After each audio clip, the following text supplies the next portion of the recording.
जय राधा माधव। आज का सत्संग 8 अक्टूबर 2021 सायकालीन सत्र शाम 7 बजे से।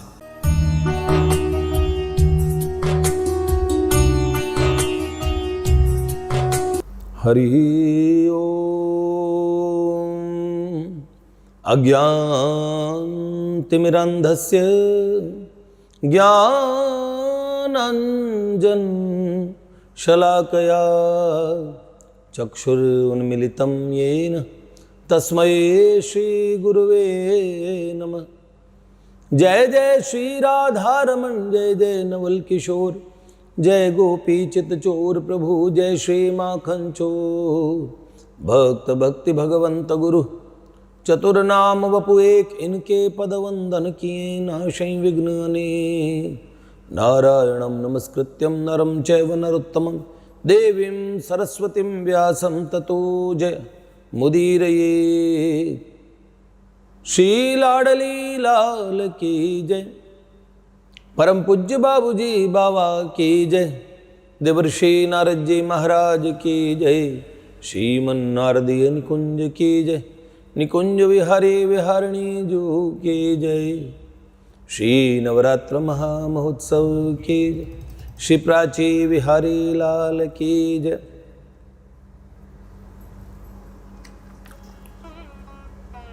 देखिए, बहुत समय से लोग प्रतीक्षा में थे। प्रतीक्षा ये थी कि प्राची जी का आगे का चरित्र आएगा कि नहीं आएगा। हिमालय यात्रा और कई यात्राओं में व्यस्त रहे और फिर प्राची जी का चरित्र तो आगे का सुनाना ही था। और प्राची बहन का इस संसार से गमन, उनके देहांत तक का भी हम लोगों को और उस समय तक बताना है। उसके बीच की कुछ लीलाएं इतनी हैं। हमने जो रिकॉर्डिंग्स की थी वो लगभग कितने महीने की होगी, 6-7 महीने तक रोज की रिकॉर्डिंग हुई। सोचिए, रोज रिकॉर्डिंग्स। तो अब हम वो लीलाएं सबके लोगों के लिए कैसे सुनाएं। सुनने वाले भी, पर अच्छे उच्च कोटि के साधकों के लिए बड़ी विशेष बात उनको मिलेगी लीला चिंतन के लिए। लेकिन एक साधारण साधक भी है जिसको भगवान प्यारे लगते हैं, इसे ठाकुर जी चाहिए, उससे प्राची का चरित्र वो सुनेगा ना, उसको इतना लाभ होगा। देखिए प्राची कौन थी, कैसे थी। धीरे धीरे जो बहुत साधनात्मक अनुभूतियों में कच्चे हैं ना, चाहे वो 50 साल से साधना कर रहे हो, पर साधनात्मक कोई भी अनुभूति नहीं है। कई लोग अनुभूति नाम से ही चिढ़ने लग जाते हैं, क्योंकि साधना करते करते कई बरस बीत जाते हैं। साधना करते ही नहीं है वास्तव में, ईमानदारी से। साधना किस चीज़ की होती है? साधना इस चीज़ की होती है कि प्रसिद्ध हो गए लोगों में, ये साधक हैं, ये साधु हैं, ये सिद्ध हैं, पर वास्तविक धरातल पे कुछ नहीं। मैं कह दूं मेरे पास 25 करोड़ रुपए है, उस 25 करोड़ रुपए से क्या मैं एक बार भेलपूरी लेके खरीद पाऊंगा? क्योंकि वो ख्वाबी 25 करोड़ रुपए है। तो जो वास्तविक स्थिति है, शब्द के आडंबर से कोई बड़ा बन जाए, संसार में किसी के फेमस करने पे फेमस हो जाए, पर स्वयं के पास धन नहीं है, स्वयं के पास वस्तु नहीं है, स्वयं के पास अनुभव नहीं है, तो फिर हम वास्तविक रूप से कितने ही प्रसिद्ध क्यों ना हो जाए। वास्तविक स्थिति ये आती है, दूसरों को ये बोल भी नहीं पाते कि महाराज जी, जो खुद भी बड़ी अवस्था में होते हैं, दूसरे किसी संत सदगुरु के माथे अपना माथा झुका के उनके श्री चरणों में निवेदन कर दे कि देखो हमारी वास्तविक स्थिति इतनी खराब है कि हमें भगवान की अंतःकरण में हल्का सा भी अनुभूति नहीं है। संसार के 50 प्रपंच साधक कहलाने के बाद हमारे मन में है। तो वास्तविक अब मेरा मन तो इतना उन्मुना हो चुका है कि कहीं पे ऐसा मन नहीं करता कि जाके किसी से पूछें।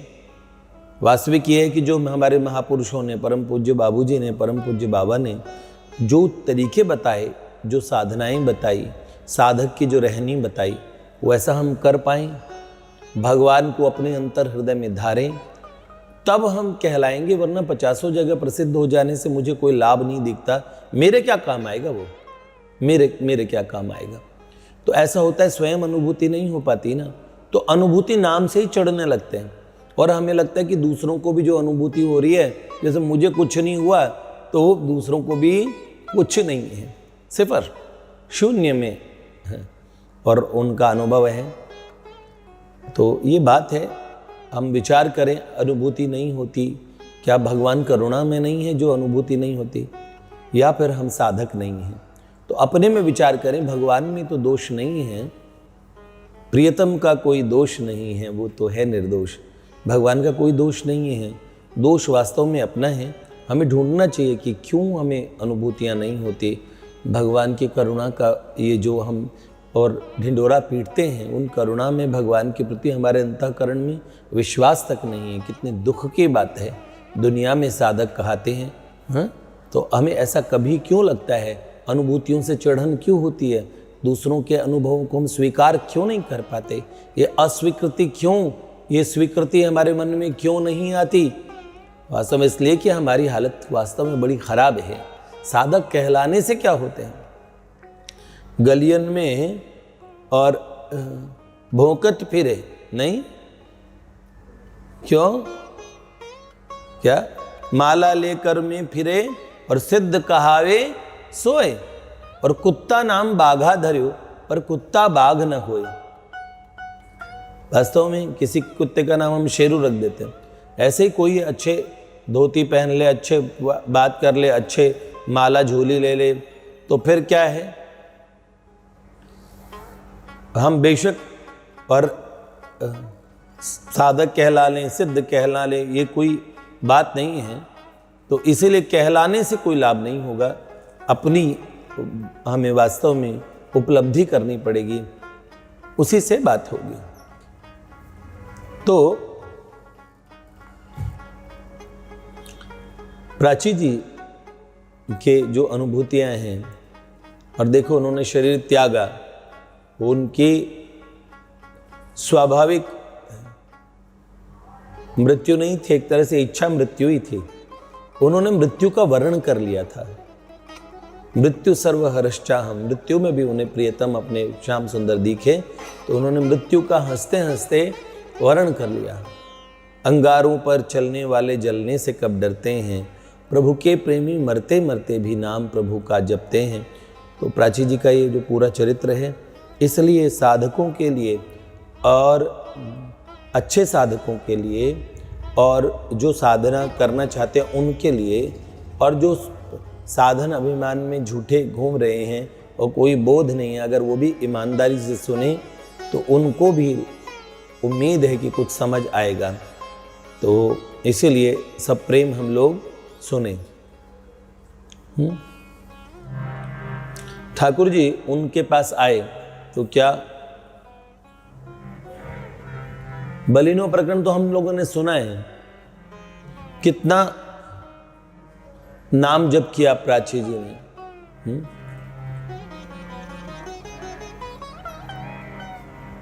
नाम ही शाम था, नाम ही भोर थी।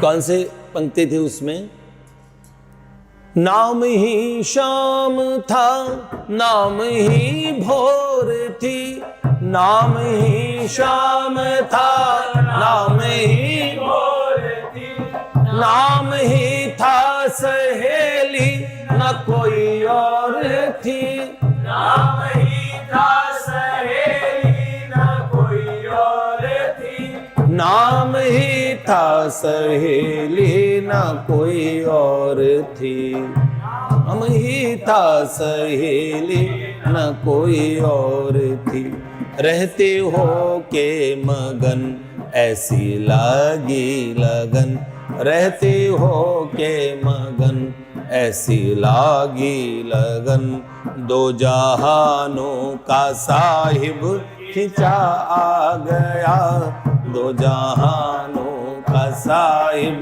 खिंचा आ गया, नए परिवेश में, एक नए वेश में, नए परिवेश में। ये बलिनो बहुत सुना आपने, पहले सुन चुके हैं। अब आगे की वो याद तो आपको होगी जो आपने पहले एपिसोड सुने।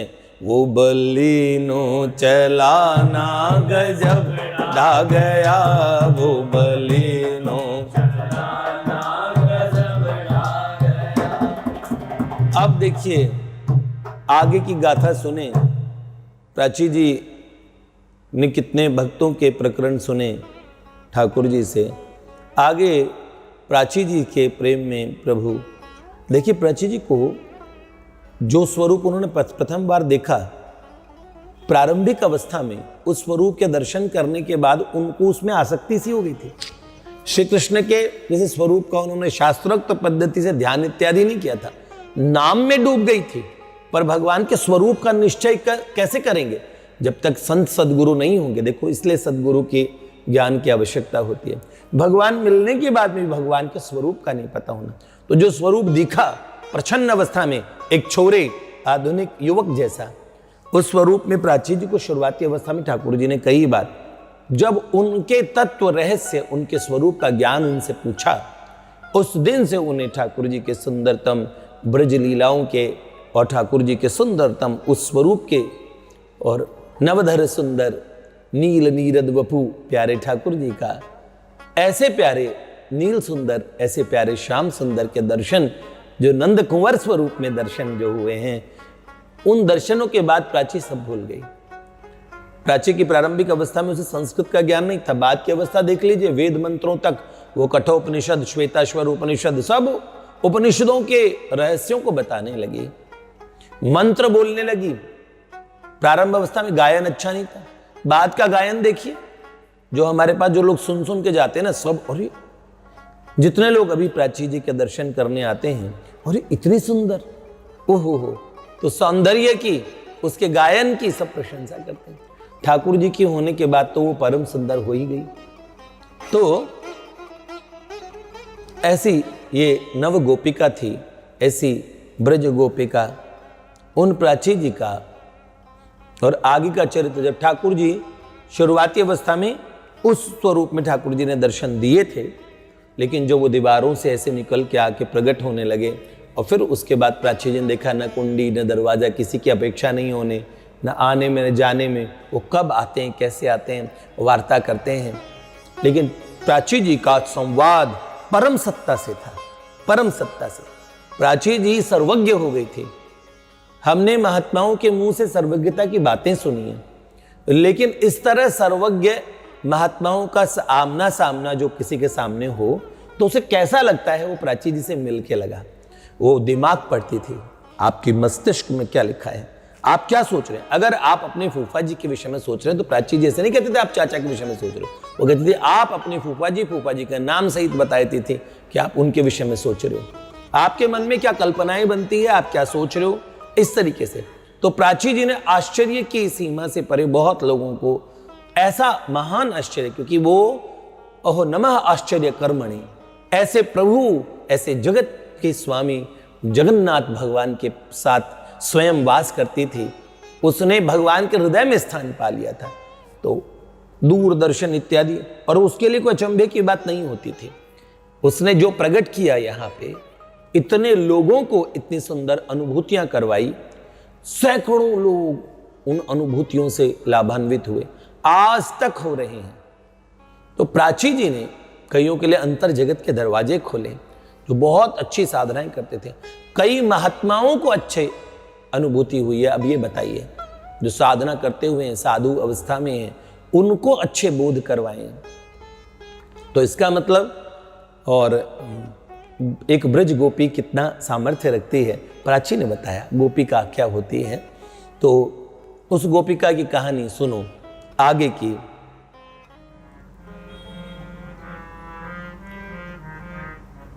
वाह नई एक ब्रज, ये तो सुनी है हमने, अब आगे की सुनते हैं। अब क्या आगे, वाह। अब देखिए गति हाँ कम रखना।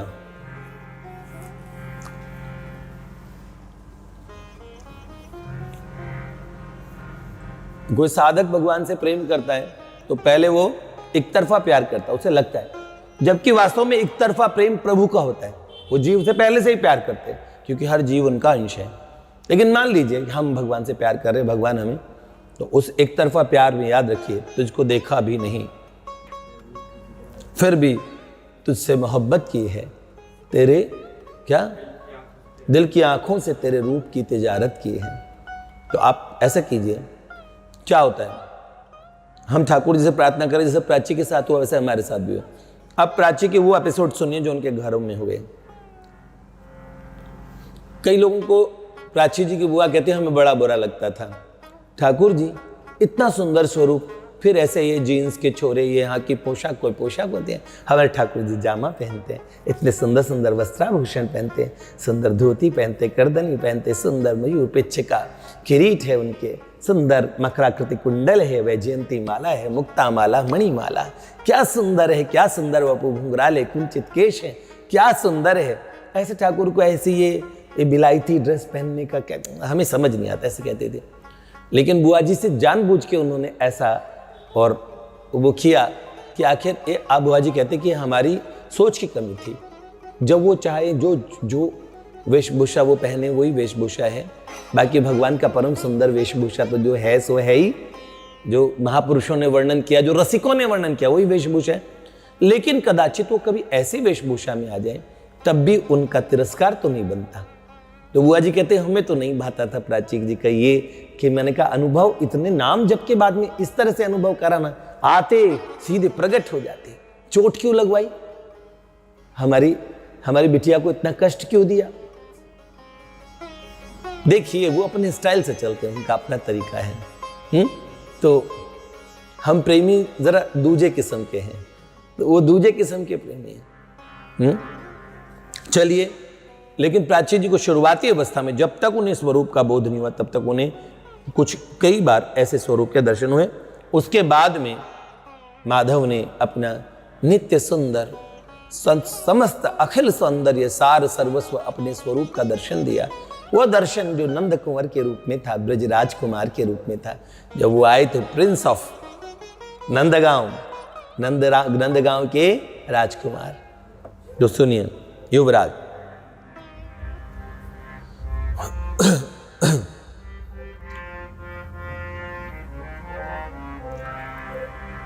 एक तरफा प्रेम में पड़ के अब भी आ जाते हो तुम, एक तरफा प्रेम में पड़ के अब भी आ जाते हो तुम, दुनिया में सबसे बढ़ के प्यार निभाते हो तुम, दुनिया में सबसे बढ़ के प्यार निभाते हो तुम, एक तरफा प्रेम में पड़ के अब भी आ जाते हो तुम, एक तरफा प्रेम में पड़ के अब भी आ जाते हो तुम, दुनिया में सबसे बढ़ के प्यार निभाते हो तुम, दुनिया में सबसे बढ़ के प्यार निभाते हो तुम, दुनिया में सबसे बढ़ के प्यार निभाते हो तुम प्यारे। मिलने आना, हमसे भी मिलने आना, अजी हाँ मिलने आना, हमसे भी मिलने आना माधव तुम,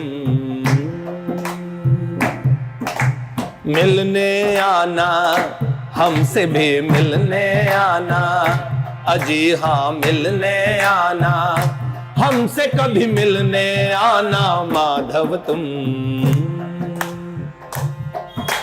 हमसे भी मिलने आना सरकार। कैसे? अभी हाल ही मिलने आए थे तुम अपनी प्रेम दीवानी से, अभी हाल ही मिलने आए थे अपनी प्रेम दीवानी से, तुम खिंच के दौड़े आए थे बंद करके प्रीत पुरानी से, तुम खिंच के दौड़े आए थे बंद करके प्रीत पुरानी से, जब राह में चलती गिरने से लगी चोट से वो बेहाल हुई, तब आ गए बीच बाजार में तुम्हें पा कर के वो निहाल हुई। क्या? जब राह में चलती थी बेहाल हुई चोट से, तो क्या हुआ? बीच बाजार में सरकार आए। क्या?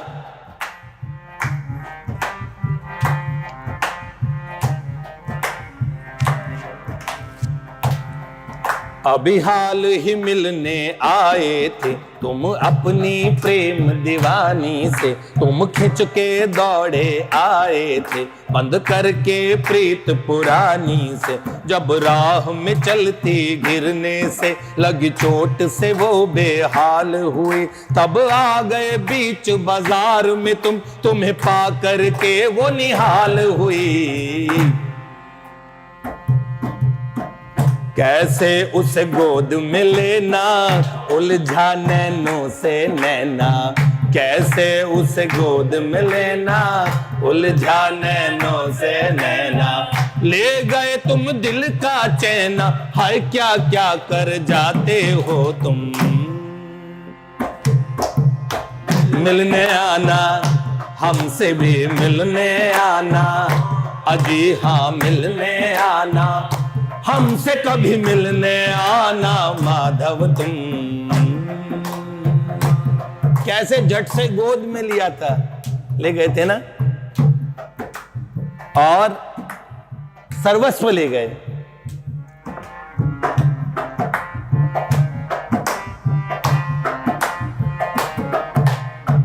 एक तरफा प्रेम में पड़ के अब भी आ जाते हो तुम, दुनिया में सबसे बढ़ के प्यार निभाते हो तुम। दुनिया में सबसे बढ़ के प्यार निभाते हो तुम प्यारे।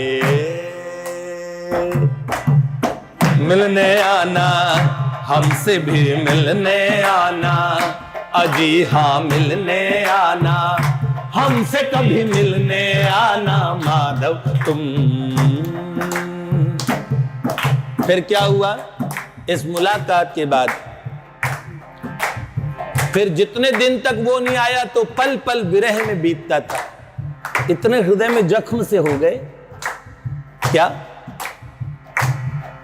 वह रात और दिन आह भर भर के तेरे दिए जख्मों को सीती थी। वह रात और दिन आह भर भर के तेरे दिए जख्मों को सीती थी।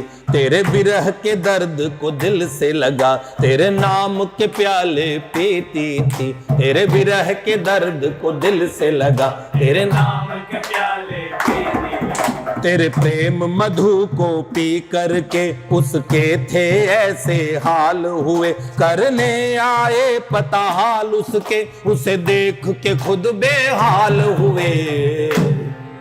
लो, क्या उसका पता करने आए खुद उस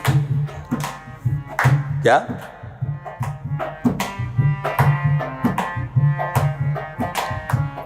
ऐसी उल्फत में डूबे बाहर ना आ पाई वो। ऐसी उल्फत में डूबे बाहर ना आ पाई वो। उल्फत में उसकी डूब के वापस ना आ पाए तुम। मिलने आना हमसे भी मिलने आना, अजी हाँ मिलने आना हमसे कभी मिलने आना माधव तुम। एक तरफा प्रेम में पड़ के अब भी आ जाते हो तुम। दुनिया में सबसे बढ़ के प्यार निभाते हो तुम। दुनिया में सबसे बढ़ के प्यार निभाते हो तुम प्यारे। मिलने आना हमसे भी मिलने आना, अजी हाँ मिलने आना हमसे कभी मिलने आना माधव तुम। अब सुनो, ये तो स्थिति थी, आगे कहानी सुनो। एक रात, कई रातों के बाद वो सो नहीं पाई, तब ख्वाब देखने सोई। उसकी अनुभूतियों की विषय बता रहा हूं, सुनिए ध्यान से।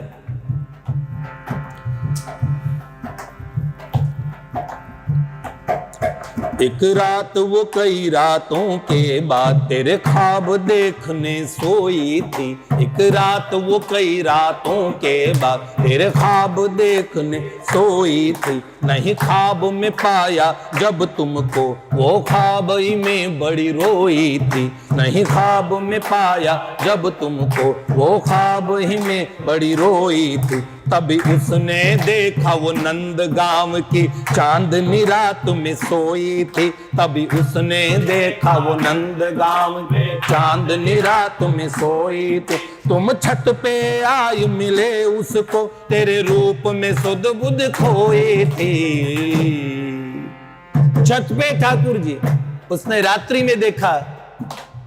कई रातों के बाद ख्वाब देखने सोती है तो रात में ख्वाब में ही रोने लगती है।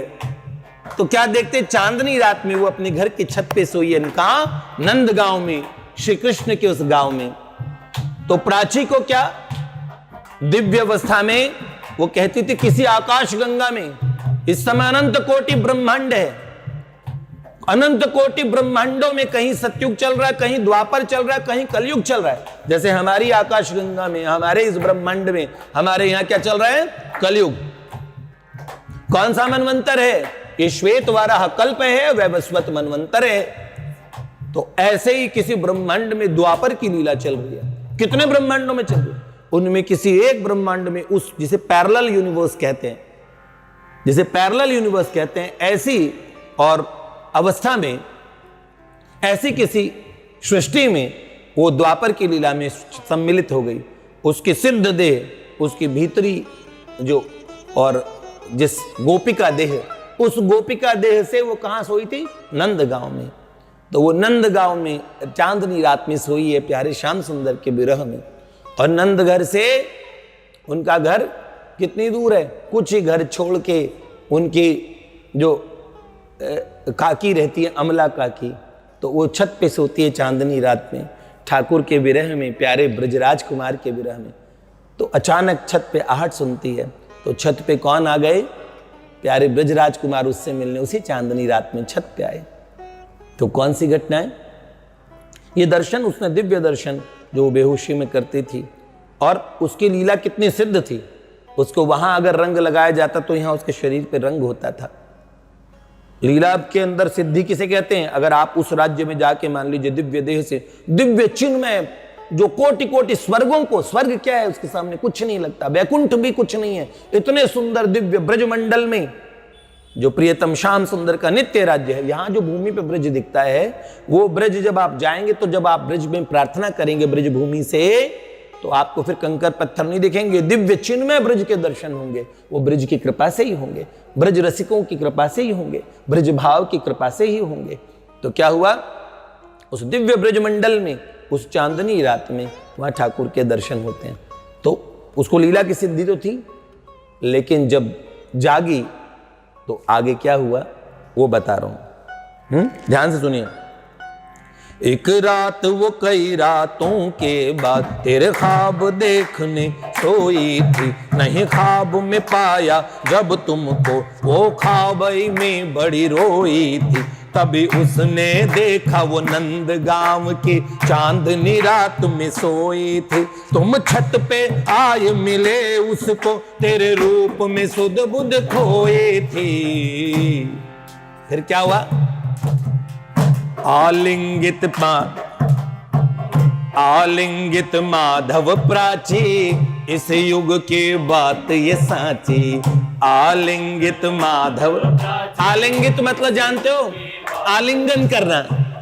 आलिंगित माधव प्राची, इस युग की बात ये साची।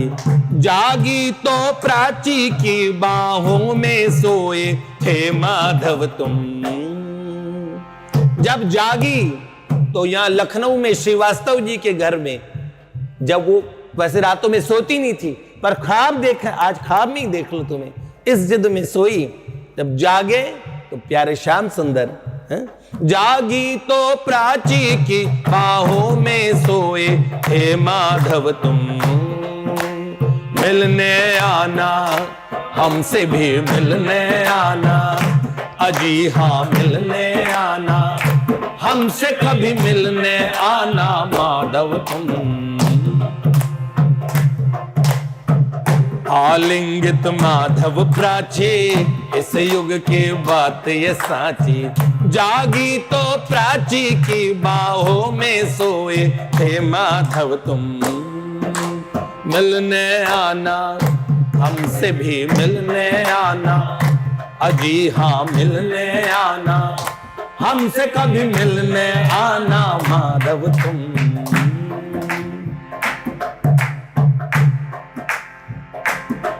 अब फिर क्या और सुनिए, कितना समय बचा है? एक और सुन लीजिए।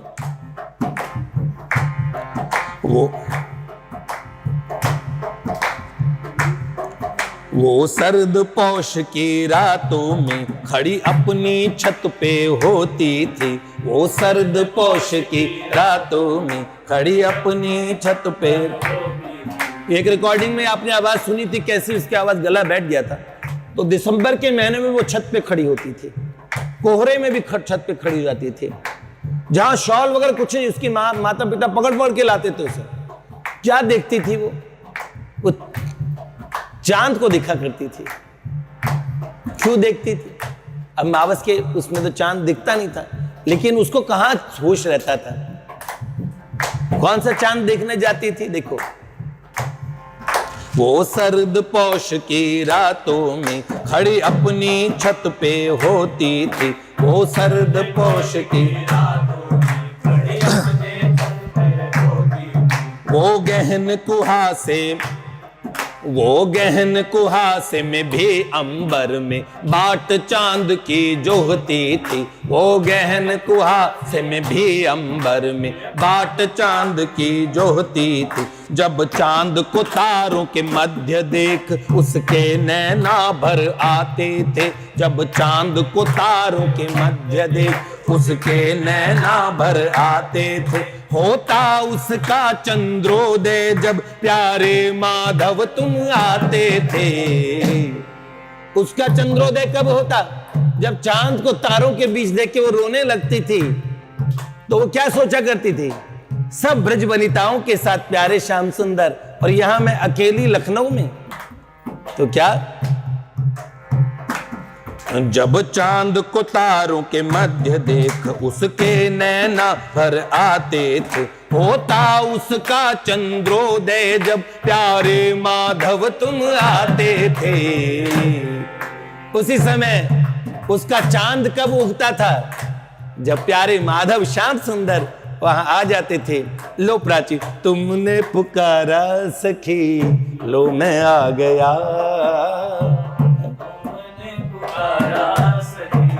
लो मैं आ गया, तुमसे प्रेमियों का भोलापन भाग गया, तुमसे प्रेमियों का भोलापन भाग गया। तुमने पुकारा प्राची, लो मैं आ गया, तुमने पुकारा प्राची, लो मैं आ गया। हो के अधीर जब मेरा भक्त बुलाता, रहा नहीं जाता मुझसे दौड़ा दौड़ा आता। हो के अधीर जब मेरा भक्त बुलाता, रहा नहीं जाता मुझसे दौड़ा दौड़ा आता। आंसू बहाए जिसने मुझे पा गया, आंसू बहाए जिसने मुझे पा गया। तुमने पुकारा सखी, लो मैं आ गया, तुमने बुलाया सखी, लो मैं आ गया। क्या वो सर्द पौष की रातों में खड़ी अपनी छत पर होती थी, वो गहन कुहासे में भी अंबर में काट चांद की जोहती थी। जब चांद को तारों के मध्य देख उसके नैना भर आते थे, होता उसका चंद्रोदय जब प्यारे माधव तुम आते थे। चांद चकोरी जैसे अनुपम ये जोड़ी वैसी, चांद चकोरी जैसे अनुपम ये जोड़ी ऐसी। प्राची के नैन अनंदा उसके चंदा थे माधव तुम। मिलने आना हमसे भी मिलने आना, अजी हाँ मिलने आना, हमसे कभी मिलने आना माधव तुम। एक तरफा प्रेम में पड़ के अब भी आ जाते हो तुम, दुनिया में सबसे बढ़ के प्यार निभाते हो तुम। दुनिया में सबसे बढ़ के प्यार निभाते हो तुम प्यारे। मिलने आना हमसे भी मिलने आना, अजी हाँ मिलने आना, हमसे कभी मिलने आना माधव तुम। मिलने आना हमसे भी मिलने आना, अजी हाँ मिलने आना, हमसे कभी मिलने आना माधव तुम। एक से एक सुंदर वाक्य हैं और आप सुनेंगे एक एक ऐसे हृदय को स्पर्श करने वाले। वर्तमान की गोपी से मिलने प्यारे ठाकुर आते हैं तो क्या क्या हरकतें होती है, क्या क्या चीज़ें होती है, और हम तो ये बताएंगे उस राज्य में क्या क्या हुआ। बहुत सारी प्यारी प्यारी बड़ी सुंदर सुंदर घटनाएं हैं। एक एक घटना चित्त से कभी जाए ना ऐसी। तो आ गए थे ना ठाकुर जी, तो इसीलिए किसी ने कहा जैसा बलिनों वाला बड़े कव्वाली के तरीके से गाया था, बड़ा जोश वाला था, ऐसे किसी ने पूछा। किसी ने कहा भैया हमें तो नई ब्रज एक गोपिका आई, वो वाला। और किसी को अच्छा लगा तुमने पुकारा प्राची लो मैं आ गया। तो उसने कहा, एक बालक कह रहा था कि बिल्कुल वो कव्वाली वाले तरीके से। तो फिर मैंने सोचा देखो ये भी एक कव्वाली की और तर्ज है, तो कव्वाली के तरीके से गाने से क्या होता है, एक उत्साह रहता है। और ये कुछ और ऐसे चटर मटर सी लीलाएं हैं बड़ी प्यारी सी, गुदगुदा देने वाली, आनंद देने वाली, प्यारे प्रभु की स्मृति कराने वाली, ठाकुर के प्रति प्रेम देने वाली। संसार में सारी वृत्तियां हमारी लगी पड़ी है। कदाचित भूल चूक से भी, चाहे कोई संगीत सुन के, कोई भजन सुन के हमारी वृत्ति अगर इधर लग जाए तो हम पे समझ लीजिए सभी हमारे दिन सुदिन हो गए। तदेव लग्नम सुदिनम तदेव तारावलम चंद्रवलम तदेव। सब कुछ उसी समय हो जाता है जिस समय प्यारे श्याम सुंदर का स्मरण हो पाता है। तो इन लीलाओं को सुनने से प्यारे ठाकुर, प्राची के नैन अंधा उसके चंदा थे माधव तुम। समझ में आया ना?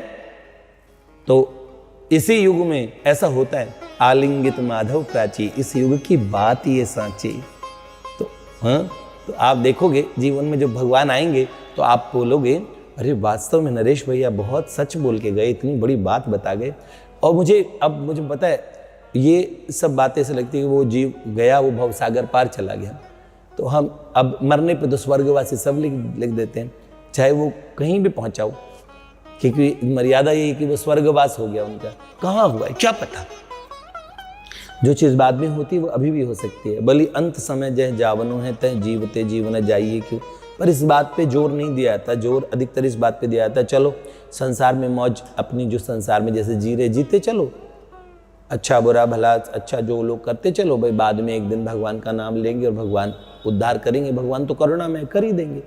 लेकिन जब जीवन मिला है तो इस जीवन में उनका सम्यक अनुभूति हो पाए, ऐसी हमें ठाकुर से प्रार्थना करनी चाहिए। जीवन रहते कितने प्यारा है, उनकी स्मृति होना, तुम्हारी स्मृति ही है आधार। हमारे बाबूजी के पदों में वो सामर्थ्य है, भाई जी के पदों में वो सामर्थ्य है। अगर हम ध्यान से पढ़ेंगे ना, एक एक पद आपको उस राज्य में ले जाके छोड़ देगा। बाबा का प्रियतम काव्य पढ़ लीजिए, ये खाली कहानियाँ नहीं है, स्टोरीज नहीं है, रसिकों की वार्ताएं हैं, उनके जीवन में घटित वार्ताएं। तो प्राची की वार्ता वार्ता नहीं है, आपको वहाँ ले जाके खड़ा कर देगी। आप अगर उसमें डूब के सुनेंगे, सुनने मात्र से ठाकुर मिलते हैं, हाँ मिल जाते हैं, अगर नियत उनसे मिलने की हो तो ठीक है, लेकिन आपके चिंतन में ठाकुर उतरे, इसलिए हम इसे और चटकारे ले लेके और मज़े से ठहर ठहर के सुनाते हैं, ताकि आप वहाँ और घुस के देखो। आपका मन चिंतन की उस अप्राकृत जगत की तरफ जैसे जैसे दौड़ेगा, उस अप्राकृत जगत की उस महाशक्ति चिन्मय, वो अनिर्वचनीय शक्ति भगवती आदि शक्ति सच्चिदानंदमयी योग माया, नवरात्र चल रहा है, वो आप पे कृपा करेंगी और आपको अप्राकृत जगत का चिंतन होने लगेगा। ठीक है, इसलिए आप ध्यान से सुनिएगा। भक्तवत्सल भगवान की जय।